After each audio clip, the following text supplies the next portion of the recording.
Good question. I think we felt based on the behavior and the performance of the pitching staffs that we had in 17 and 18 that we had a good foundation for this year.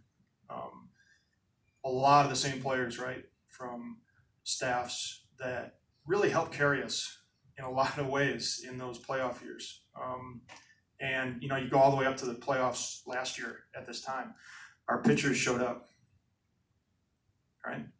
Against the Brewers, our pitchers showed up. They were ready to go. And primarily the same group. And some of that group struggled. Some of it got injured. And it was a different complexion to that group as early as May, June in reality, right? And so we're always looking outside. Doesn't mean we can always do things outside in terms of bringing players in.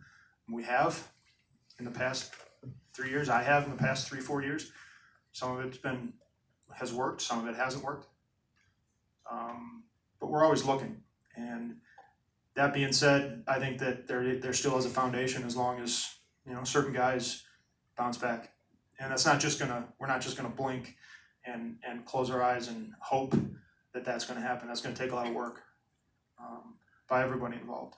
But I do believe that there's a solid foundation there to work off of. And if guys pitch and play to their potential or their abilities that they've shown. So the guys that obviously we're talking about Kyle Freeland, et cetera, there's still, and we talked to Buddy about this, there's still a lot of faith that those guys can retool a little bit and come back to be a nucleus for a good rotation of both of these. Yeah, there are lessons that each season brings to every player, right? And so the league can adjust. I think part of it the league adjusted on. You brought up Kyle. League adjusted on Kyle, and they were ready with a game plan in a lot of ways. And that probably wasn't the only thing with him specifically, but it doesn't mean. This guy that put together a Cy Young, vote-getting caliber type of a season just months ago, and he's not a different person. Same guy. He's still a very young athlete with a lot of abilities that he's shown at this level. It's not like we're wishing and hoping on something that's never happened before. Same fashion with John Gray, right? Johnny struggled last season and really picked it up and changed some things and pitched better this year. That can happen with Kyle, no doubt. He cares a lot, maybe too much at times, and that can be part of his learning process too. Right? But we're all going to work on it.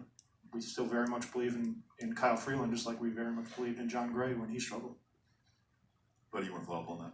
Well, a lot of things that Jeff said, are, totally right on. I think with our pitching, we saw what a number of guys have done the last couple of years, and as it relates to both starters and relievers, it can be variable at times. Herman's been pretty consistent. John had a good year this year, right? Like Jeff said, 18, maybe not so much. Kyle great in 18, tough one this year. Ottavino in 17, tough year, good in 18. Oberg, we had to send to the minors last year, bounced back, had a great year this year until he was shelved. Son Wano, pitched great in 18, 19, not so much. We can go on to go to each guy. So you look at it, you think that there's a talent base there and there's a skill of being able to do what they do. And are you always making adjustments? Are you always coaching? Are they always learning? Absolutely. Now, and I say this all the time, we won't know until we start to play again in 2020.